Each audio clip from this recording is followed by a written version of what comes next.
we feel very excited about having Tricia Barker here this evening. Thank you for taking the time. Where are you originally from? Are you going to talk about that? I'll talk Okay, about all right. Okay, she was a depressed, agnostic college student at the University of Texas in Austin until a profound near-death experience during surgery revolutionized her entire world. As she learns to walk again, Tricia lets go of painful wounds from childhood and integrates some of the effects of the spiritual journey into her daily life. She returns to college with renewed vigor, intending to embark on a new path by becoming an English teacher. So, please welcome Tricia.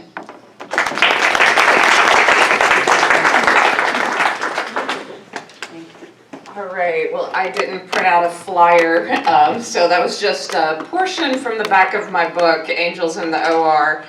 But I'm an English professor now, and my near-death experience is a little bit unusual because I had God as a guidance counselor, so I was going to become a lawyer and make money. But during my near-death experience, I was actually told to come back and work with students who were often profoundly in need of comfort, profoundly in need of guidance, but most of all in need of some of that light and that energy from the other side. And I love hearing that so many of you have had spiritually transformative experiences or near-death experiences. And if you've heard my talk before or you've heard me speak before, I want to encourage you to just connect with the energy of some of these moments and maybe meditate later tonight. Because I know that, as you were talking about, sometimes we revisit these experiences and we can actually pop into each other's experiences, which is really amazing. I have a YouTube channel,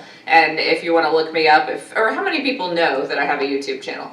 So like, oh my gosh, okay, I interview all kinds of near-death experiencers out there, so I have about 40 to 50 different interviews, and there's a lot of people who interview near-death experiencers, but there's very few actual experiencers who interview other experiencers. So we are brothers and sisters in the light, we understand one another, and it's a beautiful experience. What I've found from interviewing other experiencers is that after I turn the video off, I go into meditation and I relive portions of their experience. So if I didn't have, I had a oneness with a city, not the whole world. Someone else, Peter Panagore, had a oneness with the entire globe. And so later I felt that oneness with everything that he felt. And then, Jeff Olson and other people who've talked about their experiences, I've kind of popped into their experiences. So that's what I would like to invite you to do. If you're familiar with my story, is connect with the energy. If you're not familiar with my story,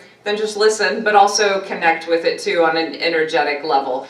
And yeah, over the years I've gotten a lot stranger than the agnostic college student at UT. So it's all about the energy.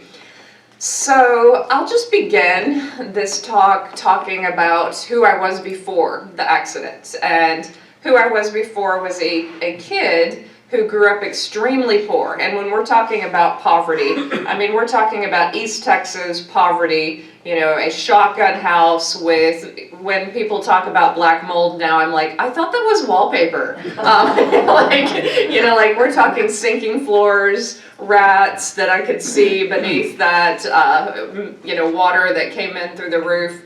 My father was completely neglectful, a good man in some ways, but just the marriage was somewhat emotionally abusive, and he ran away from my mom, and then I took the brunt of that emotional and physical abuse, and I was an only child. I escaped through literature. Basically reading was my only escape, and an early childhood did connect me to the evangelical religion, and I did love some of it. I loved connecting experientially with God, but by the time I was in junior high, I did not connect with the judgmental people in my church. I did not connect with that religion at all, so I called myself agnostic. But I still had that memory of what it was like to, as a pure child, connect with that love of God. But I entered college, And I was not doing well. I realized that depression was a family trait, and I had inherited it from my mother, and I realized I had my first depressive episode, and I was taking psychology classes, and I realized this was going to be a lifelong battle. And there were just a lot of things about my life that I didn't quite know how to handle and how to grasp, but one thing was constant. I feared death, and I thought about, wow, someday I'm just going to be nothing, and I'm going to enter the grass, and that's going to be it. And the closest thing I could get to spirituality was Walt Whitman. This idea of, oh, well, maybe I'll merge with the leaves of grass, and I'll be a part of this. And by my senior year at UT, it's a pretty tough school. I was doing okay, but I realized I wasn't, my grades maybe weren't going to be good enough to get into the law school that I wanted, so I buckled down and I started getting healthy, and I was running this Austin 10K, and that was a symbol of me getting my life together. And it was this bright sunny day. 2 blocks outside of my house, I had pretty much a head-on collision in a small Honda Civic. And later I looked up the accident rates with that particular hatchback, and at my speed it was death, just straight up death. So this car crunched up really quickly. I could see that my knee was bloody. I couldn't reach the glove box to get my license and registration. I was slumped over to one side. The man and his daughter were in a large vehicle. They got out of the car. Blood was streaming down their faces. They looked gruesome. I was so afraid that this was my fault. Maybe I'd hurt this young girl, and I just lost it. I realized in that moment that I was in control of nothing, that everything depended on what happened next. And we waited. Finally, a good Samaritan, 3 people passed us by. I always stop for people now. When I see a wreck, I'm like, stop that car. And I'm just in there and holding people's hands. And if the car's not on fire, I'm just telling them not to move until the ambulance gets there. But 3 people passed us by, and my heart just sunk. I just remember going, this is 1994. This is before cell phones. So I was like, they better be pulling over to call someone because we're in bad shape here. Well, little did I know I had a lot of waiting to do. If you hear my story on YouTube, you'll hear that I didn't have health insurance. Never thought about getting it. Grew up poor, never had health insurance. I just thought my first real job, I'll get it. And then I assumed, if I had an accident, I'd be taken care of. Well, I wasn't. I waited 17 hours before I went into surgery, and I overheard a nurse talking to another nurse, and this nurse said, that neurosurgeon is going to stay on the golf course, and he's not coming in to operate on her because she doesn't have health insurance. Now I know, since I'm dating someone who's a lawyer and did a lot of malpractice, this is common. I mean, there are doctors who will refuse to come in when someone doesn't have health insurance. So I lost it. So I was screaming at the top of my lungs, angry, angry, angry. All I could think about was my physical form, my car, my life, my grades. Was I going to be able to come back to college, or would I have to end that semester and redo that semester again? Everything was physical in my world, and that's all I was concerned about. Then I ran into a surgeon who was off duty. She had been on duty for 40 hours. She looked at my chart, and I grabbed her arm and I said, I'm going to kill myself if I can't walk. So I would really appreciate it if you would operate on me. And she was startled by that, but I meant it, and I could tell that she understood my predicament in that moment. And she said, I'm going to have to go home. I'm going to take a bath. I'm going to take a nap. I'm going to come back and operate on you. And so she did, sooner than I thought, and I lost feeling in my left leg. So the nurses were pressing on my toes, and I thought, this is not good. This is really not good. I've got to use that leg. And when I went into surgery, I remember looking at that form, and it said 17% chance of death. And I thought, that's really oddly specific. How do they know this? But I'm young, I'm strong. Certainly I'll make it through this surgery. The next thing I knew, so here's my body on the operating table. I was above my body looking down on the heads of the surgeons, and they must have been at work a long time because my back was open and I have T10, 11, and 12 crushed, and at that time they put rods above it and below it. Then they took bone out of the hip, so I was opened along the hip. I had many internal injuries, so my first thought was, this looks like the Civil War. This is really quite bloody. This is a lot bloodier than I thought, because the blood was spilling onto the sheets. And then my next thought was, oh my God, we go on. I knew immediately in those first seconds outside of my body that I was so wrong about being agnostic, that there was nothing to fear, that this spiritual form was more real than that body on the table, and that body on the table became less interesting. I was like, oh, this one can learn a lot and do a lot and expand, and I knew immediately that that spiritual form was real. And the only reason I wanted to come back in that moment was just to argue with all my agnostic friends and say, no, I know, this is a reality. But my experience was a lot longer. So I stayed there, watched my body for a moment, and the next thing that I noticed were angels. I didn't call them angels for a long time. So in DFW, we have Dr. Jan Holden, who is our IANDS coordinator and the first person that in 2008 I ended up opening up to. She said, she filmed me, and she said I called them light beings back then, or beings, giant beings, because all I know is that they were massive. They were 9 foot tall, and my first thought is they know so much more than I do. They know so much about this environment. They're deeply intelligent, and I'm going to listen to what they have to say. So I was humbled in their presence, and I was also upgraded, one might say, or vibrationally given information or telepathically communicated with, but it was a light energy that they sent into my spirit form, and I understood more about that environment. So I was calmed down. I understood what would happen, where it would go, that I could fly through walls, that I could experience things in different ways. But more than that, they were telling me that I was going to be okay and not to worry in this process. And the information that they sent to me sometimes slowed down. So I don't know how to explain it in that realm, but when things are emphasized, it's as if they boom within inside you. The message is stronger. So they said, watch this. And they sent this light through the back of the doctors and into their hands, and it filled up my physical body.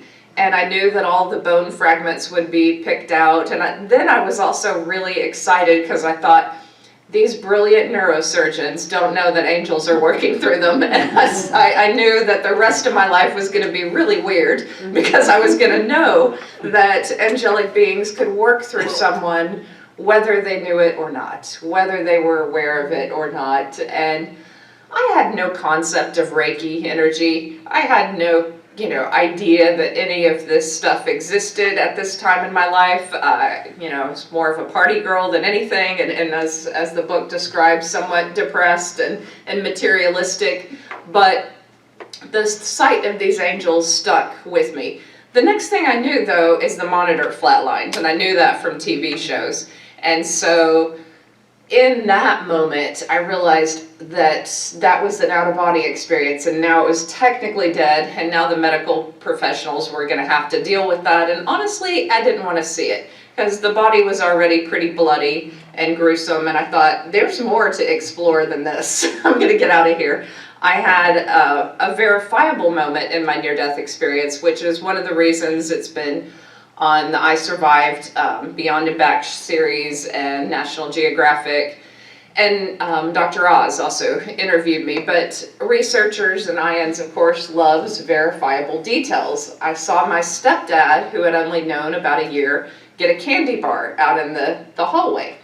And I thought he was a health nut. I thought, they touted themselves. They would yell at people if they ever drank a Coke, or ate a piece of sugar or gluten, like they were just really, really hardcore health nuts. And there he is, eating junk food out of the vending machine. And so I thought, okay, whatever. I hope he's nice to my mom. I hope that they have a good marriage. If I don't come back, bless you. And I very quickly was getting into that state when the spirit form lifts out of the body all the resentments and all the I don't like this person, because all of that's gone and it's just pure love. You just want people to enjoy life and to have a good life and to be good to others. And I was quickly in that space of goodbye, be love, take care. And that was really my message to everyone I had known. So as I transitioned out of that hospital, I got to this space above Austin, and every barista, every person I passed on the street, every professor, every student, my heart just sent love to them. You know, the heart within my soul, you know, my soul just blasted this love of goodbye, have a great life, in case I don't come back, I hope that you are well. And I felt a sense of oneness with them, and that was kind of my goodbye. Then I transitioned through this tunnel in the sky. It was a dark tunnel into a different space, and it looked somewhat like outer space. I just was far away from what I had known, and very peaceful. And in this space, I felt it wasn't the strong love of God coming at me yet, but it was like a piece of God, a piece of intelligence coming from a long way away. And God's intelligence kind of flipped through my life. And childhood NDEs usually don't have a life review because they haven't done anything to review, you know, that is worth reviewing. At 22, I wasn't a bad person. I didn't have a lot to review, but I'm part of Generation X, and we're kind of cliquish, and we like to wear certain types of clothes, and if people didn't like the same documentaries and movies and music, we didn't have anything to do with them, and if they were 10 years older, we weren't going to talk to them, you know, like, we're a youth-centered group, and we judged people by the things that they liked, and I saw that I was missing out on the hearts and souls of beautiful people all around me.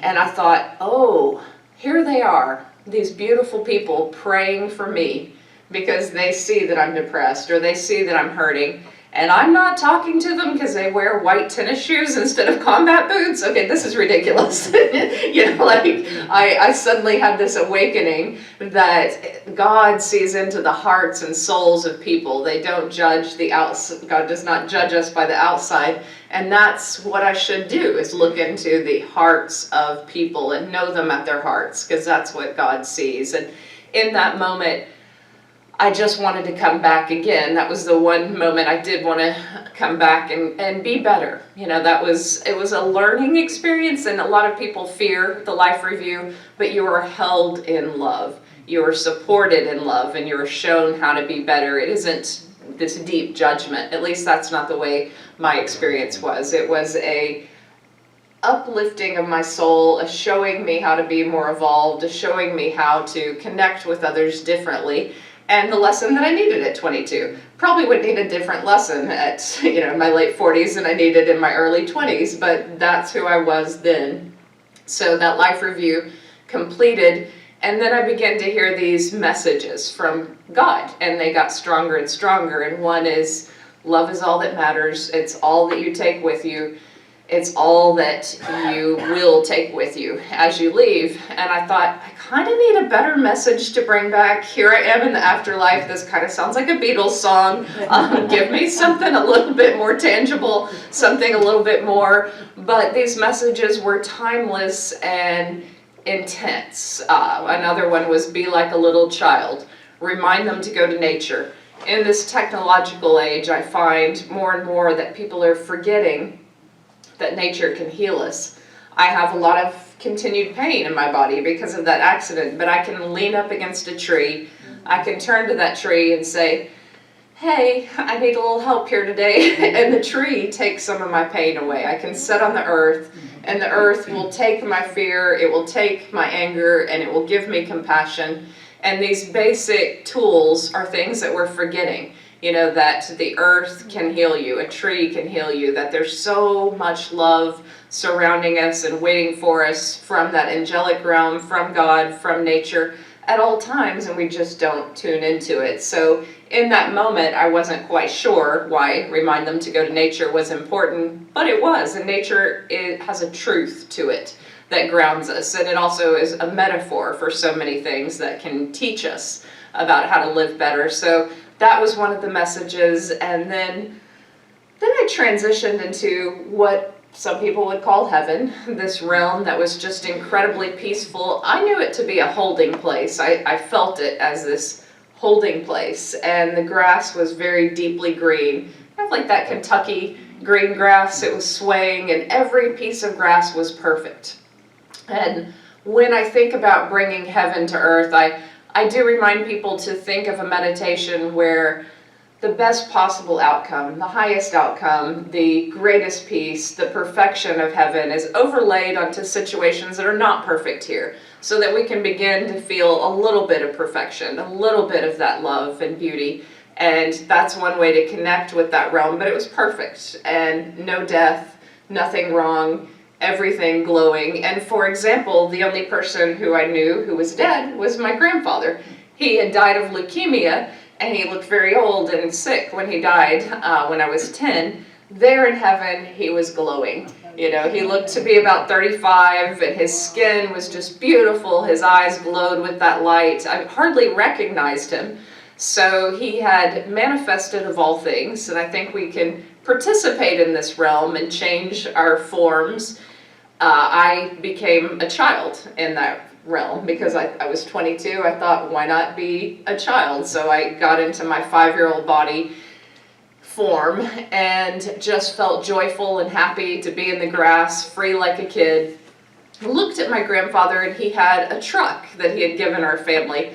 My father had never done anything with that truck. It had sat rusted in our yard, but there in heaven, it was remade into its beauty and its perfect form, and he wanted that truck, and he got to have that truck. and I saw rabbits in the fields too. So people often ask, are there animals in heaven?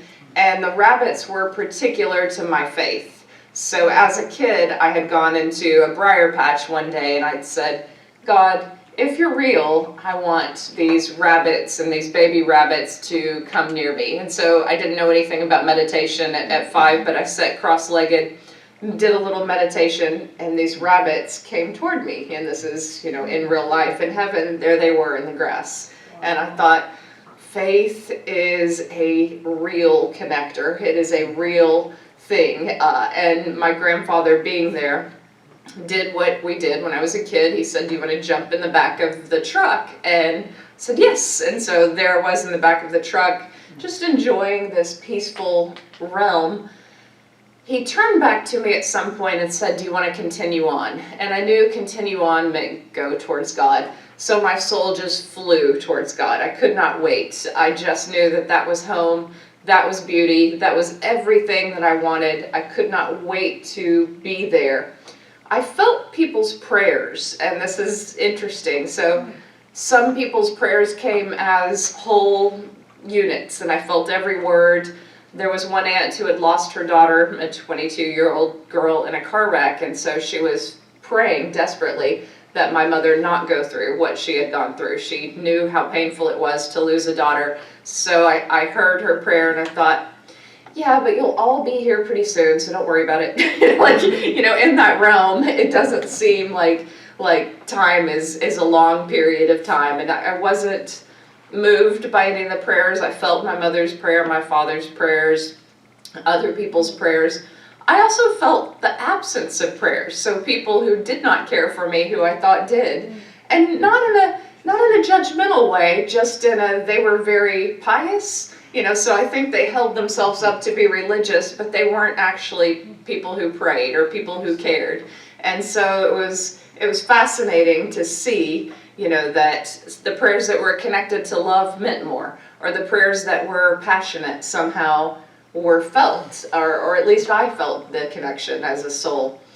So they were kind of like a wind. So I blew through those prayers, and then as I was going toward God, everything that had not been beautiful or had been painful was just washed away. I just felt new. I felt love like I'd never felt before. And I felt safe to love, because here on earth we're often not safe to love. And there I could love God with all my heart. I felt God's love coming toward me with so much energy. I never wanted to leave at that point. I felt so good. That feeling is, I could amplify it, I could never describe it. Every near-death experiencer who talks about this, breaks down at this point, because there are no words to describe this atomic bomb of love. It's just this bomb of love that explodes within you, that changes you forever. I've interviewed Dr. Jeffrey Long. If you are familiar with his work, he wrote God in the Afterlife, and he said that every near-death experiencer who's in that presence of God, we cry still all these many years later. It's just an experience that overwhelms us. So all I knew is that this was incredibly healing and incredibly beautiful in my true home and my true way of being. And I knew that my soul was changing in those moments. I knew that I was not the same person since I had gotten closer to God.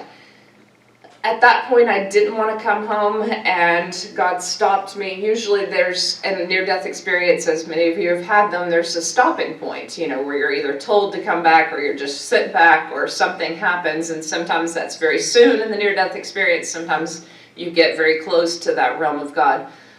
I felt the barrier, and I felt the booming voice of God say, "Look down." And I looked down and I saw this river. And it seemed to me that a lot of things spoke to me in terms of metaphors, and I wasn't sure what the river meant exactly, but I knew that it was life and that there were many souls, and some of the souls were full of light, and some of them looked like they had an umbrella of darkness around them. And I thought, oh, that's fear. I just knew that that umbrella of darkness was fear, and that could manifest as depression, as anger, addiction, anything that kept you from the light of God. And I didn't see it as bad, I just saw it as limiting. And I thought, oh, I've got to remind people to just take it off and connect to that light. That you can just throw it off in an instant and you can feel that love of God, and that can be your great healer. And then I also knew that I was going to go teach at that point. And I knew that it wasn't necessarily spiritual teacher, that it was actual teacher, that I would work in junior highs, high schools, and eventually colleges.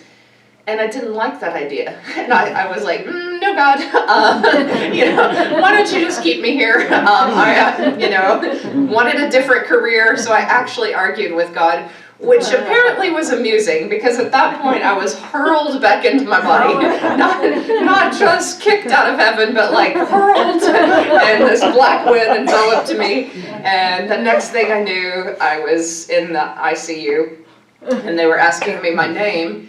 And as many of you know, having had a near-death experience or transformative experience, you're just not the same person. So that person who entered that ER before that surgery cared about her body and her car and her college and her friends. The person who came out of that was like, who are you? Well, I don't want to be just her. So I had trouble saying my name, not because of the surgery, but because I didn't want to be just me. I didn't want to be limited, to this skin, to this form, and walk through life as me.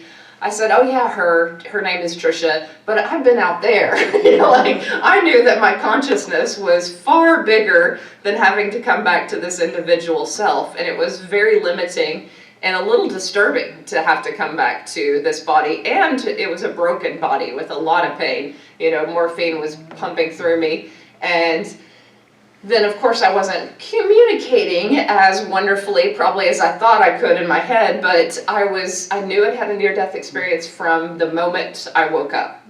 I hadn't read any Raymond, Moody or anything like that, but in high school I had known a guy who was heavy into drugs and drinking, and our friend said that he ended up in the hospital and he was changed, and he was talking about Jesus, and he was this different person.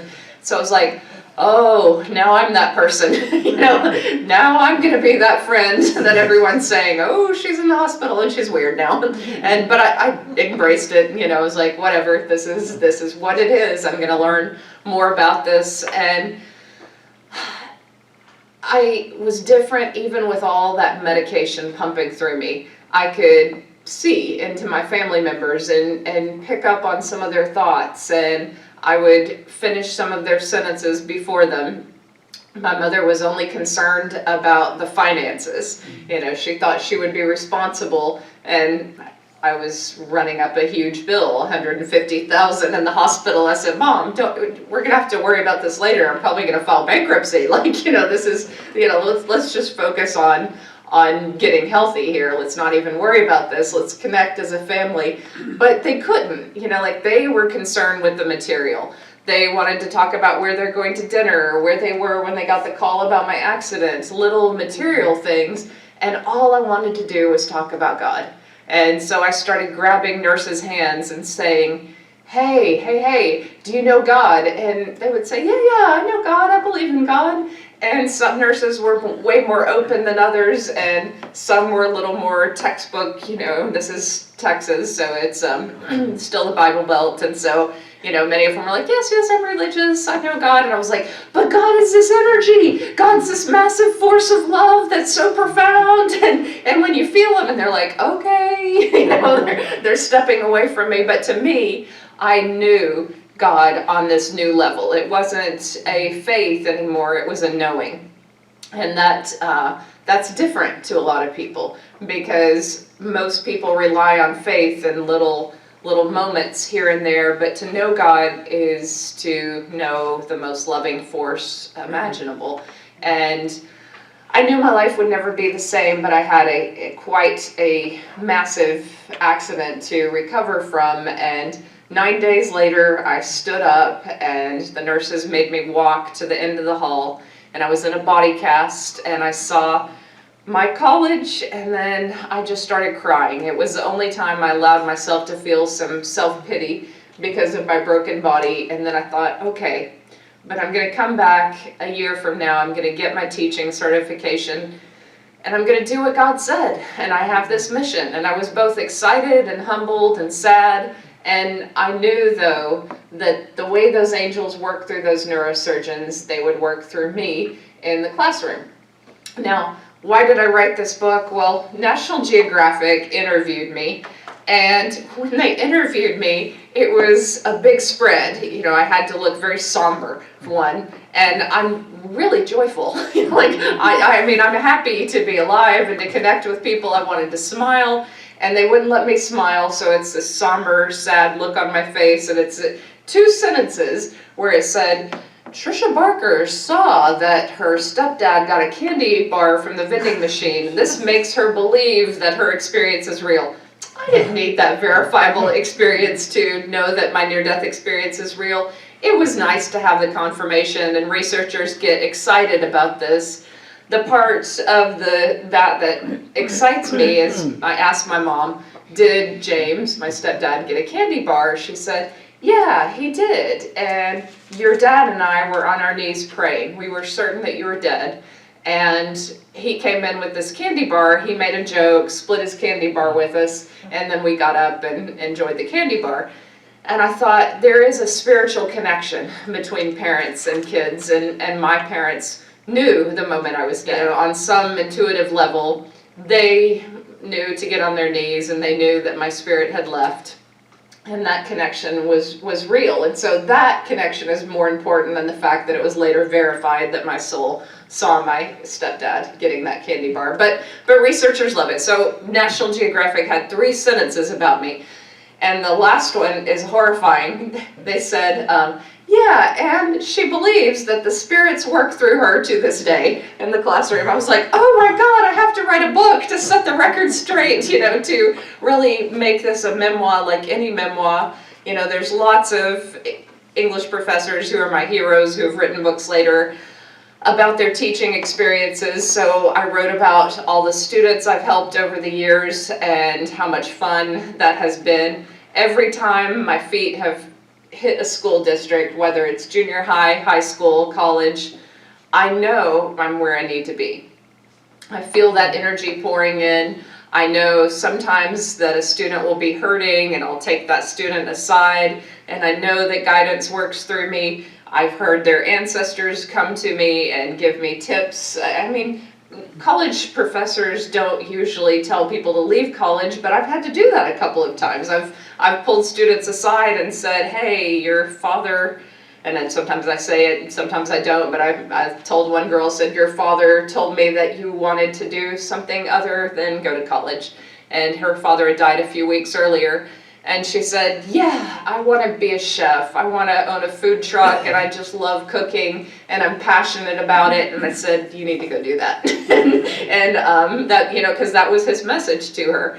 And it was something she wanted to do for herself. And I said, you can always return to college, go do it.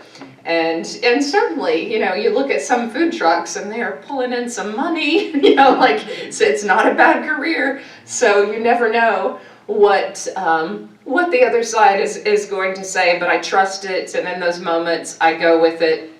I've told my near-death experience story to every group of students. So if you work at a low-income school district, they're just happy to have teachers sometimes, and no students have ever said she's talking about religion, or, oh, this is, you know, no one's reported me that I know of. You know, like, I've been allowed to tell this story. And when I tell this story, the whole mood of the classroom changes. As you know, as a group, we feel the energy and we're changed by these stories, but so are people who don't come to IANDS groups. You know, how often do 14, 15-year-olds get to hear a story like this, but then they start thinking about their grandparent who passed, or a ghost experience, and most every human being has had some sort of spiritual experience. And when they hear these stories, they're opened up to this moment of wonder that they had at the very least, or these moments where they contemplated what it would be like when they died. I had a classroom of students, we were together, seniors in high school, when 9/11 happened. And so many of them entered the military, some of them died, and many of them were at least going to make that choice, and they knew that they might die. And I think my story helped them. It gave them some comfort. You know, at least it was a different perspective on death and on what was happening. So through time, you know, I've taught from 1996 until the present. So many lives have touched my own, and I know that God gave me that particular mission, not just for other people, but for me, because I had many wounds still to heal. And there's a lot of near-death experience books that are very popular and out there, and I have to say that I actually know these people from conferences, and maybe they're presenting too much of a crystallized perfection, you know, like perfect picture of their lives, and we're still human. And if you have a near-death experience at 22 and you come from a dysfunctional family, you're still going to work through some things. You're still going to have a lot of learning to do. You're going to be a young woman in this culture and face things that young women face in this culture, or a young man in this culture and face things that young men face. You're going to go through crap, you know, like, as a human being, and why not be real about it and say, you know, we're physical beings, but we're also spiritual beings, and maybe the healing to the great traumatic things that we go through in the physical form is found in the spiritual, you know, in that perfection, in God's love, in reminding ourselves to bring it back into these moments when there's divorce, when there's pain, when there's great harm in families. And what I saw in school districts, especially low-income school districts, is lots of dysfunctional families, and lots of pain, and lots of abuse, and lots of things that I understood from my own upbringing, but I was able to finally do what others didn't do for me, and that is call CPS, you know, connect people to counselors, do the real work of this world to help people, but also remind them that there's great spiritual healing possible. And one of the things that disappoints me sometimes about the metaphysical and New Age community too is, again, that perfect picture, but behind the scenes someone can talk about healing into their 80s and still never have been healed from something that they're talking on a platform about. And so I think it's incredibly important to be real about the journey and the struggle and what healing is, but also offer hope, because there's got to be hope. You know, you don't have to suffer forever for one thing that happened in childhood or for something that happened in adulthood. You really can reach greater and greater levels of healing. And I know that if angels can work through my surgeons to heal my spine, they can heal our hearts. And we only have to keep asking and keep working and keep releasing and keep that work going, and it's ongoing, and it's beautiful. But the mission actually ended, and this is where I'm left in some confusion. So about 5 years ago, I heard the voice of God come down at the college where I'm working, and God said, "You're done. You don't have to teach anymore." And I thought, what? Am I going to die? And I was also diagnosed with some health issues at that time, and I thought, well, maybe I'm transitioning out, and that was another reason to write the book. And then I thought, well, maybe I'm just like so many other near-death experiencers now who don't have a particular mission. You know, the burnout rate for teachers is sometimes 5 years. I've worked close to 25 years, you know, in education. So maybe this is just a time when I can do something else. I'm not doing anything else yet because it's what I know. I have sabbatical, and I'm writing a book for college students to help them heal and succeed, and I'm using it as a resource. So I'm resourcing a lot of voices and experts out there about current issues and kind of pointing them in the right direction. But I'm in that place of, what is my next mission? You know, what is it? And so that's why I've been talking more at IANDS and connecting more with people, because yeah, these stories are important, but what is really important is deeper healing, and deeper healing for society. And how do we do that collectively? How do we do that in a way that really makes a huge difference? You know, maybe we just do it in small ways, and lots of us are doing it in small ways, and that's the beginning of that. But I would like to take questions, because you're an interesting crowd, and there were already questions that were flowing through just in introductions. I just want to say thank you for validation, because when I pray with patients, I always say a prayer with them that God works through doctors and the nurses' hands. And it is such a validation to know that you actually have seen that happen. So thank you so much for that. I almost wanted to stop you at that moment, because that's all I've been thinking about. Oh, that's beautiful. So it's just so empowering to have that validation. Yeah, and you know that what's amazing is they work even when they're not aware of it. So maybe the family members are praying that angels work through them. Who knows? I just thought maybe if you're in service in any possible way, that God can work through you. I mean, if you're opening your mouth to hand someone change at a bank, or you're a barista, maybe God can work through you even in simple moments. That this world needs so much kindness, but it needs expertise too, and surgeons are certainly experts. They would probably disagree. Yeah, so my doctor did not want to talk about it. I talked about it with her.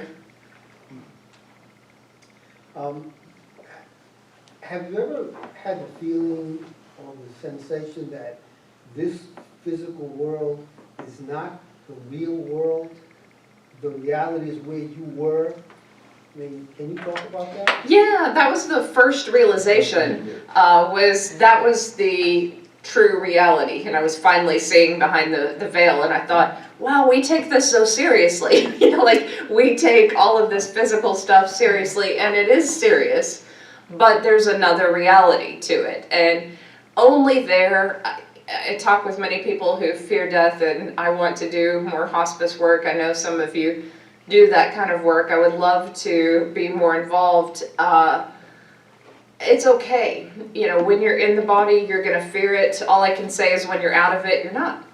Like, there just isn't fear. So that assurance comes from disconnecting from the body. That while you're in the body, you know, if you can't breathe, all of us have choked on a piece of food, it's scary. You know, that moment where you're leaving is not necessarily fun or pleasurable, but there is a reality beyond this one, and I'm certain of it. And yeah, there were moments, it's really strange. The near-death experience caused many out-of-body experiences. Some of them were trauma-induced, some of them just were lucid dreams and beautiful dreams. But yeah, that other reality I wanted to connect with. I've heard many near-death experiencers say they have 1 foot here and 1 foot in another realm, because you miss it. You miss that knowing and that way of being. Yes, have you had any experiences in nursing homes recently with people? Not recently, but I did have one with my grandmother who died about 5 years after my near-death experience, the wife of the grandfather in heaven. She's with you right now. Oh, I bet she is. I believe that. She's very sweet. She looked at me, and she had Alzheimer's, and she had this moment of lucidity when I went to visit her at the nursing home, and her eyes just lit up with light, and I could see the light coming from her. And she tried to give me a message. She actually tried to tell me to marry the guy I was with, and in retrospect, I probably should have, but she knew everything about him. She knew he was a computer engineer. She knew that he was a good guy, and she was like banging on her wheelchair, and she said, "Tricia, marry this one, marry him." And I was like, okay, I'll think about it. But the light was just coming through her, and she was just full of this gorgeous light. And I sometimes see when people are going to transition, whether it's a week or a month, and I think that's common with experiencers. I worked for 8 years entertaining in nursing homes. Oh, wow. And in the last 2 or 3 years, they would send all the lucid people who enjoy the singing and enjoy. I have little guys that sing. They really like singing. Anyway, and I just would have what some of the nurses terribly would say, the vegetables, all right? And so I'm doing all this, I'm just seeing these people, Then I didn't. Then I could see them out of their bodies, thoroughly enjoying it, singing the whole thing. And I'm sitting there, I know this stuff is real, but it's really, nobody else is seeing it.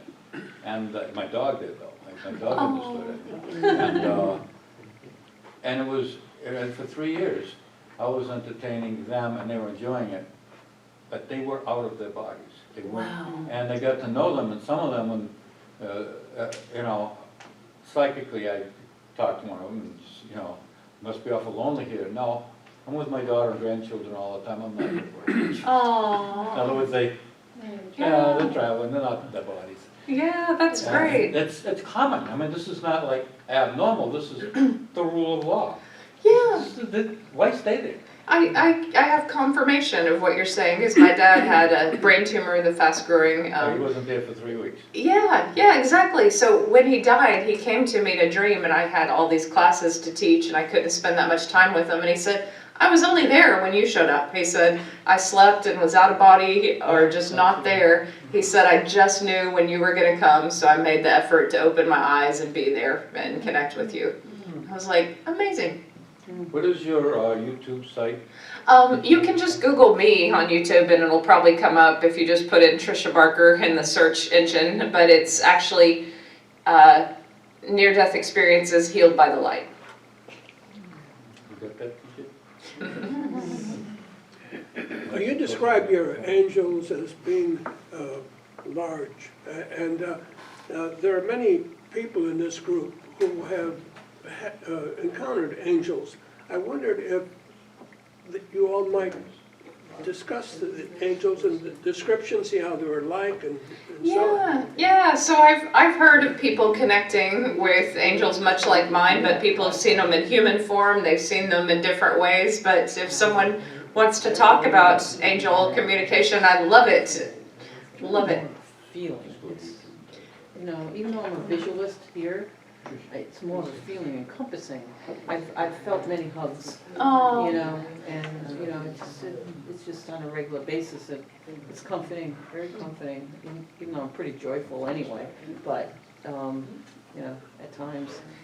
Yeah, so you feel their energy, and that's generally how I try to get people to feel them too. If they're not interacting with them, I said, well, just be aware of the energy around your body and ask for that connection. Do you feel any love coming towards you? And that energy sometimes is transmitted that way. And it's interesting, so I meditate with my students, college students, and I ask for the angels to come, and I had one student who was very angry, and she has cancer. And her head is shaved and she's lost all her hair, and I just saw her soul encompassed by this angel, and it was just weeping. So she was just in deep sorrow but deeply comforted too. So I know they come to us even in quiet moments, and moments when someone might not be aware, but they're still there. I had several spiritual awakenings when I spent the last 2 weeks of my mother's life with her, 24/7. And she had all these dreams and visitations, and she traveled back and forth. And she would tell me about, this is like back in 1994, and she loved JFK, and in one of her lucid dreams, she met him Oh, wow. on the other side Wow. and came back. And I have a very good medium friend, and she said to me she was experiencing going back and forth so that when her final trip came, she would not be afraid. Oh, wow. And I remembered that, and that's why I got into the hospice work, Wow. was to give back for my mother. Nice. And I have to tell you an experience I had. I was called to the hospital to talk to and give Reiki to a patient who was very close to her transition, and gave her husband a break. He left, and he kept saying to me before he left, she just keeps saying she wants to go home. And I knew that she wasn't talking about her physical home. Yes. But so the whole time I'm telling her that you're going to this beautiful place because I've heard all these stories here about the overwhelming love. And so I'm telling her that where you're going, you're going to feel this overwhelming love, because I could tell that she was anxious, but she kept looking to the side of me. And I instantly just knew that she saw who was coming to greet her, Oh. to help her cross over. Wow. I could just tell. And so finally I said to her, do you see someone over here? And she nodded yes. And I said, do you know who it is? And she nodded yes. And I said, can you tell me who it is? And she said, your mother. I I love had never met that. this woman before. And I thought I heard her wrong, and I said, my mother? And she said, yes, Oh. she's beautiful. Oh, isn't that amazing? What a confirmation that was Yeah. for me. And that's why I stayed in the business, and I have heard so many beautiful stories about the near-death experiences that I give those stories to the people that I'm sitting with who are close to their transition, and it seems to calm them, and that just makes me feel so good. A woman told me the other day, she gave me a hug when I left, and she said, you're doing God's work. You are. Yeah, it's really cool. I love that. That's beautiful. Thank you for sharing that, because we do get those confirmations, even if they don't come right away, they Yeah. come down the way, and that it's so encouraging. First of all, thank you for doing all the work you do in the NDE field. We all appreciate that. My question is, when you spoke about how you heard God talk to you, for example, at one point when you were teaching at, I guess, at the university, so you thought it was the end.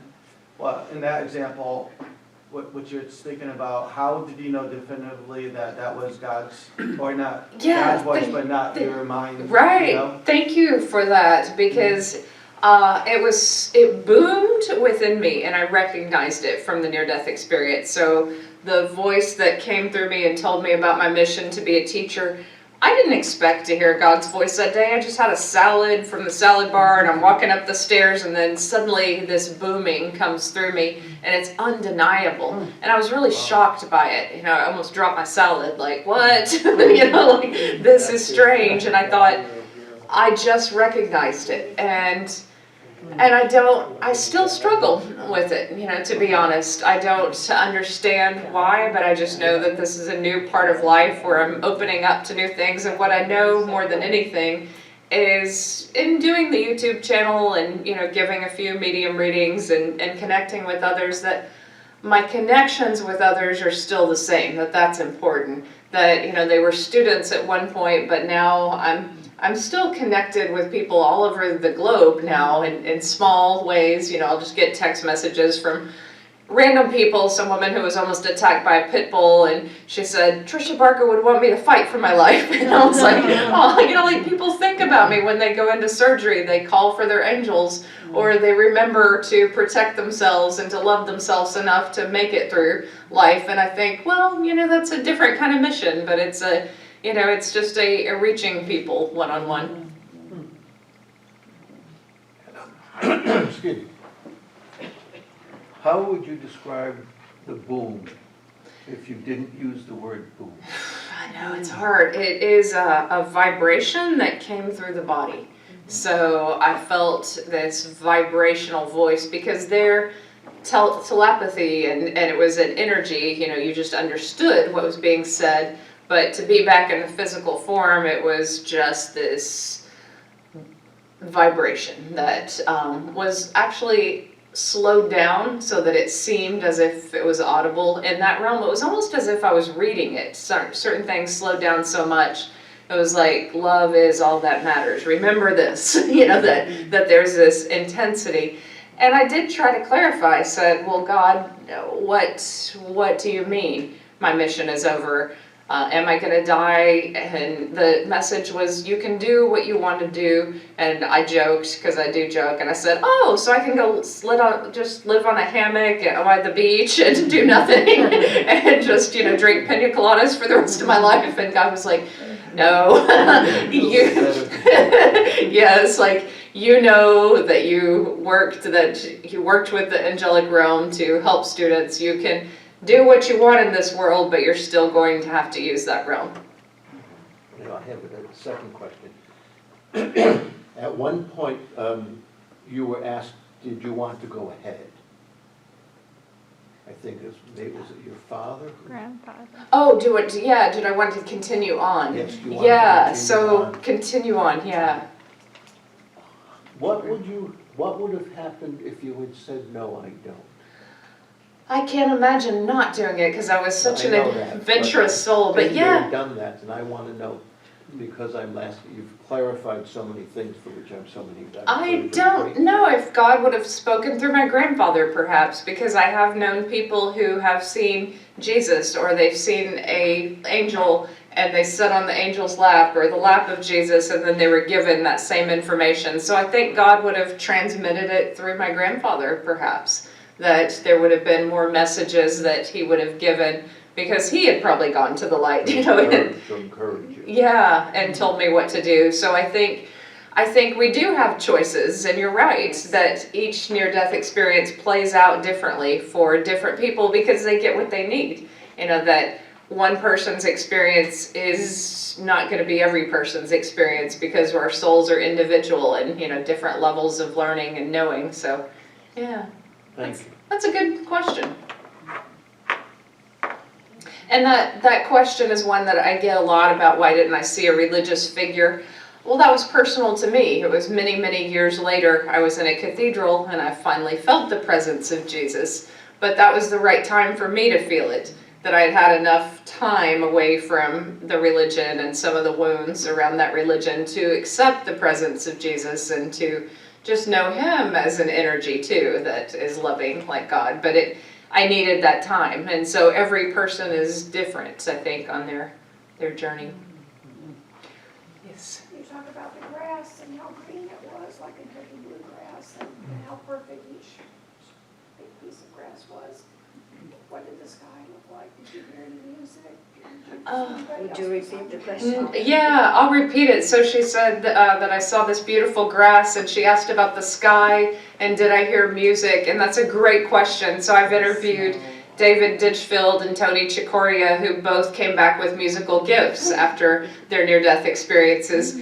I did not hear music. I felt cheated, but the sky was very beautiful. The sky was my favorite type of sky, with the puffy white clouds and deep, deep blue, and it was home to me. So it was a peaceful environment that I think was catered to me and what I know. But I did hear birds, and I did see the rabbits. So there was this animal life, and I know that a lot of people. And now, having had pets that I'm deeply connected to who have transitioned over, I'm like, thank God they'll be there. I mean, I want those pets. I'm counting on that. Yeah. My pets, which are really members of my family, not pets. Yes. How long do you know you were not in your body? Yeah, so I did verify, and then I survived Beyond and Back, that show. They got my hospital records, and I was dead 2.5 minutes. So I did ask my surgeon, the first thing I asked her was, how long was I dead? And she backed away and was like, we thought we lost you for a couple of minutes, but you're fine now. You're on your 3rd blood transfusion. You're doing great. And you're gonna walk. And, you know, like, she wanted me to be excited about her good work. And no surgeon wants to talk about the almost losing you. And so that was not what she wanted to talk about. Oddly enough, she died of a car wreck 8 years later. So when the show tried to contact her to be a guest, she had already, and she was a young surgeon, and she left 2 young kids behind. And I tried to find her kids because I used her real name in the book, and I wanted to make sure that they were okay with that. But I talked about her in a good way. I mean, she was a brilliant surgeon, and she did a fantastic job, and I was happy to have her. My brother recently passed, and your story just is so beautiful to hear, and it gives me such great comfort. I had a knowing that he was going to go into a wonderful, beautiful place, but thank you. Oh, you're so welcome. It's people who have suffered a loss that are drawn to these stories a lot, and I think they're meant to comfort others in these stories. No, Pat was next. Oh, okay, yeah. Excuse me. I'm curious to know, from the time of your accident to the time of your surgery, you kept saying it was very long. Yeah. Do you happen to have an idea?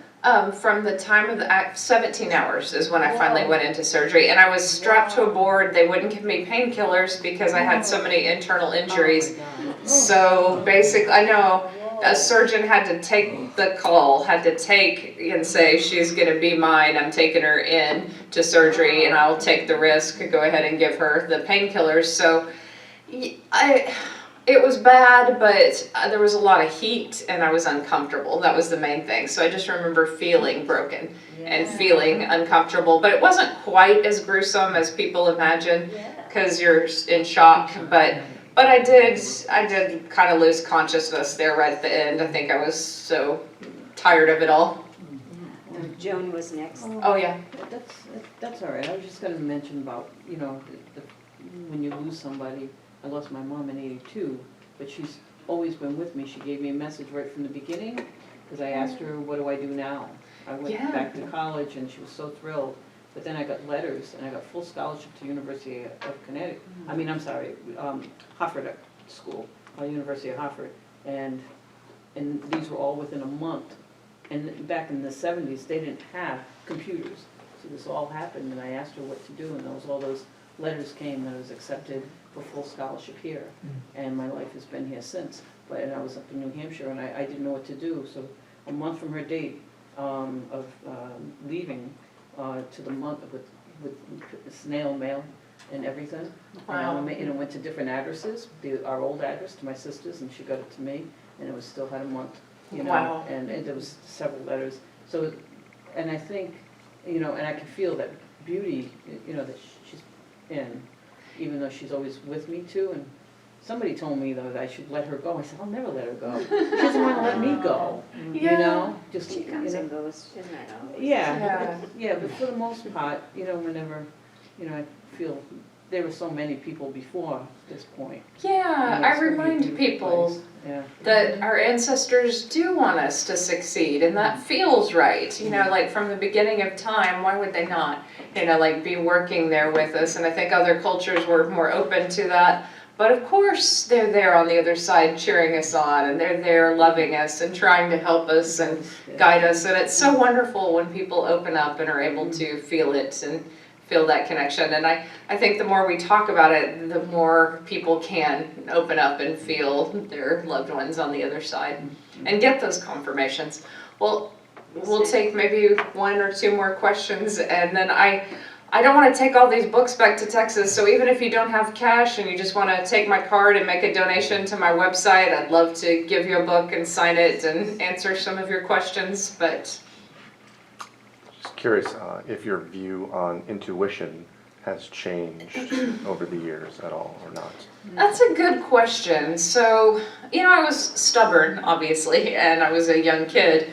So I didn't like some of the psychic flashes. I was out of time. And when I say I was out of the realm of linear time, I would know things that were going to happen 10 minutes ahead of time. And that was really distracting because it wasn't important. It was just like this random thing was going to happen 10 minutes from now. And so I kept saying, no, I got to be right here, right now. If there's something important I need to know, let it come in a dream. And I really struggled in those early years, most of my 20s, with some of the communication from people's ancestors and from in the angelic realm. There were times I just didn't like it and just wanted to be a kid. Just wanted to go back and hang out with my friends and be at a bar and, not be strange. But the people I tended to connect with, and I was 22, were groups like this. So suddenly some of my friends were in their 50s or 60s, and I was like, I gotta go hang out with the young people, guys. I gotta be with my people. But I was trying to fit in and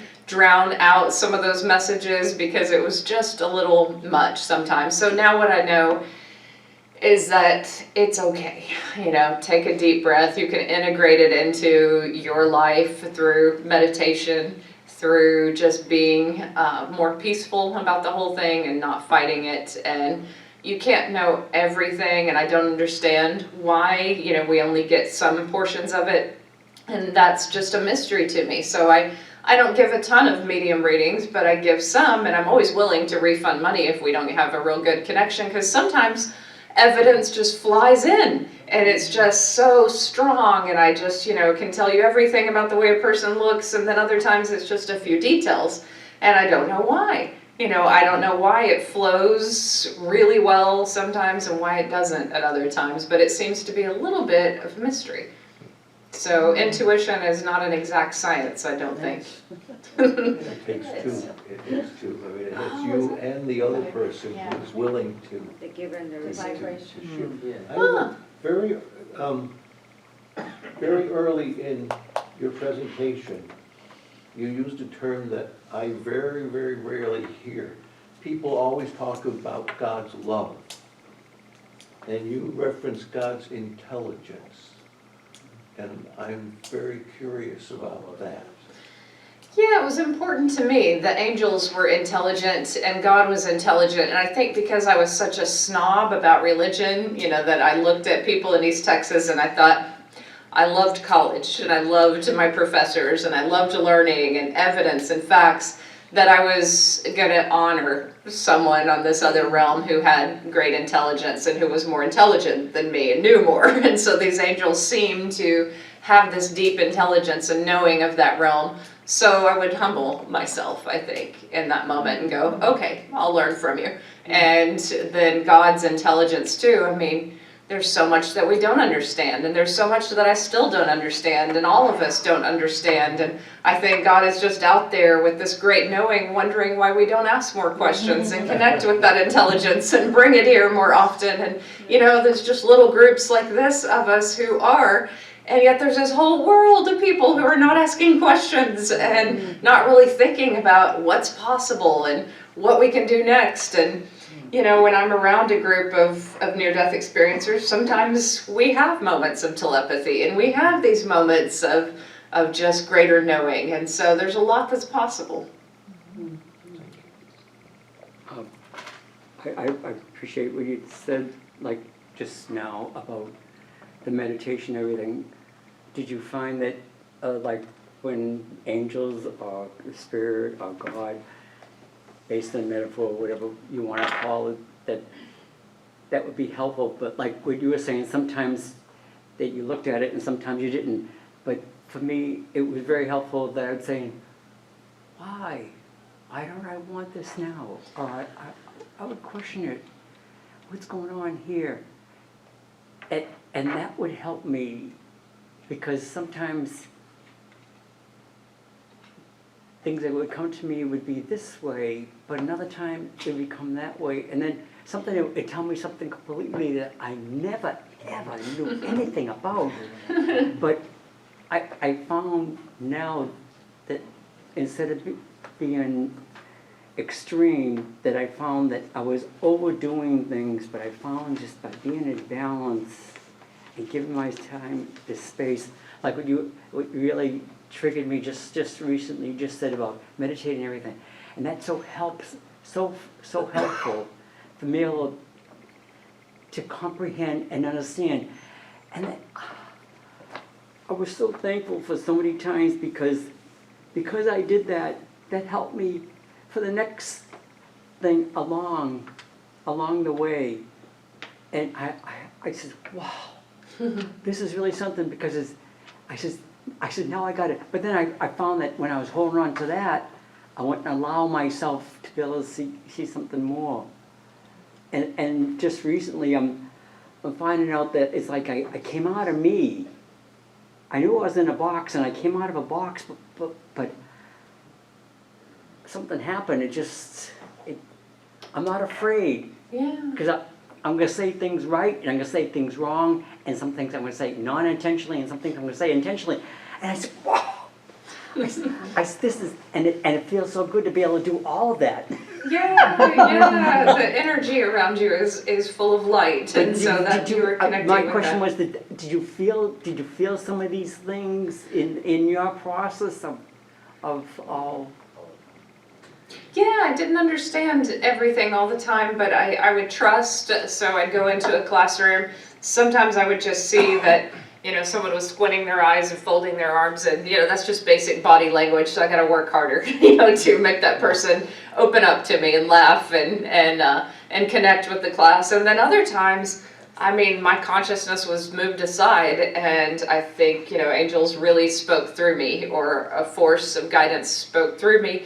And I'd have students crying, and they're telling me they're going to join the Peace Corps, and I'm like, what did I say? Like, oh dear God, I hope it was right. And I just have to trust that, something was talking to that student, and it was meant to be. So yeah, it's a mystery, and following guidance can be strange. Like I argue with my father on the other side. You're connected with your mother. I'm very connected with my father. Sometimes he gives me specific